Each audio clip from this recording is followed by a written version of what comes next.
aboard Rita. She's a 107-year-old wooden boat built in 1914. Rita still resides in her original boathouse on Cinderwood Island of Lake Muskoka. She was built for Carl Borgentrager of Pittsburgh.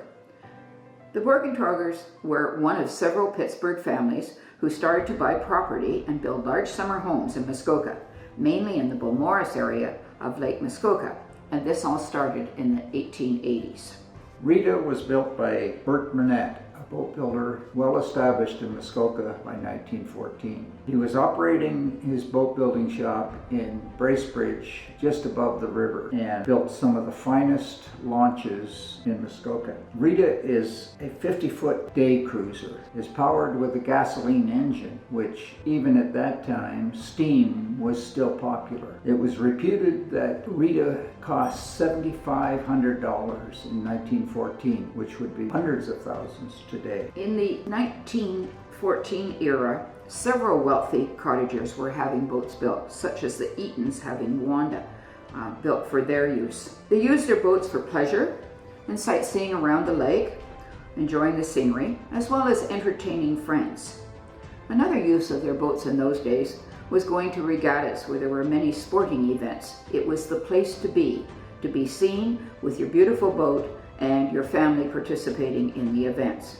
Sometimes these types of boats were used for picking up friends and family from the train at Muskoka Wharf in Gravenhurst. Because the Borgentragers were on an island, they obviously had to have a boat that held several people as well as their luggage. These well-to-do families also had staff to maintain their property and caretakers for their boats, as well as captains to operate a boat such as this. Rita was certainly one of the larger boats of that era. Minett only built one other larger boat, a 55-foot boat called the Molly Dick. But Rita was intended to be used only in the daytime cruises, and she had no sleeping accommodation aboard. It was built largely of mahogany on oak frames. As we begin a tour of the boat, below the forward deck is 2 sleeping bunks for the crew. As we move back behind the windshield, we see the helm with the steering wheel and the motor controls.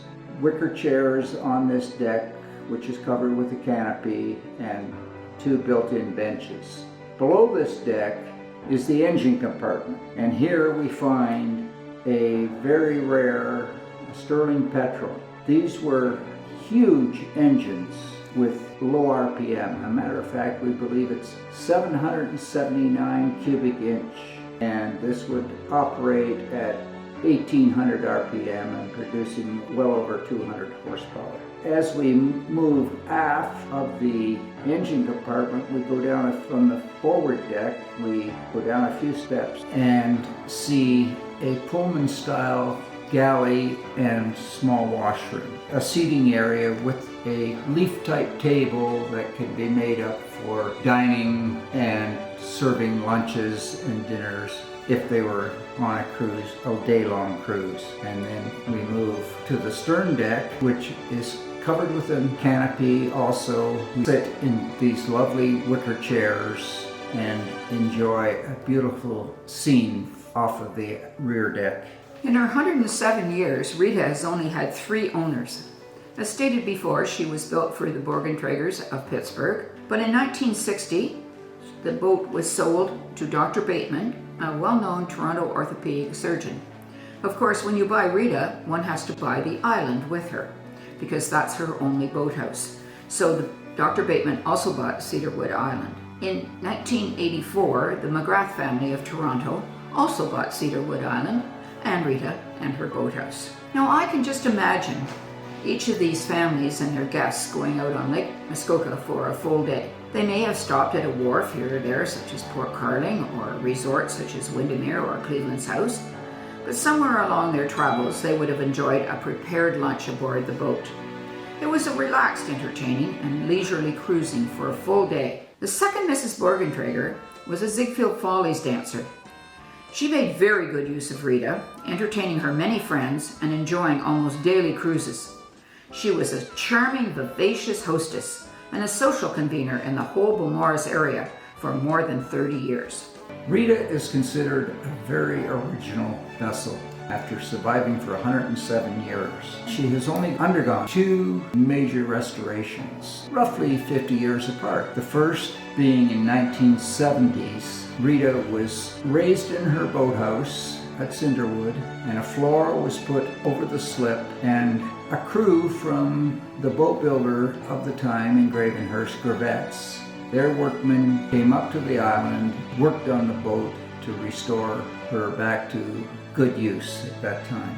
Go ahead another 50 odd years and we have the McGrath family owning the boat and deciding that in 2014 she also needed another major restoration. This time they craned the boat out and delivered it to Tom Adams' workshop in Port Carling. Mr. Adams did a 20-month restoration on the hull, replacing all the lumber below the waterline and replacing the oak ribs, the keel, and the skeg. At this time, the Stirling engine was removed and sent to Whiteside Mechanical, where Matt Fairbrass undertook a major restoration of the engine and reinstalled it in Rita, and she was relaunched around 2018.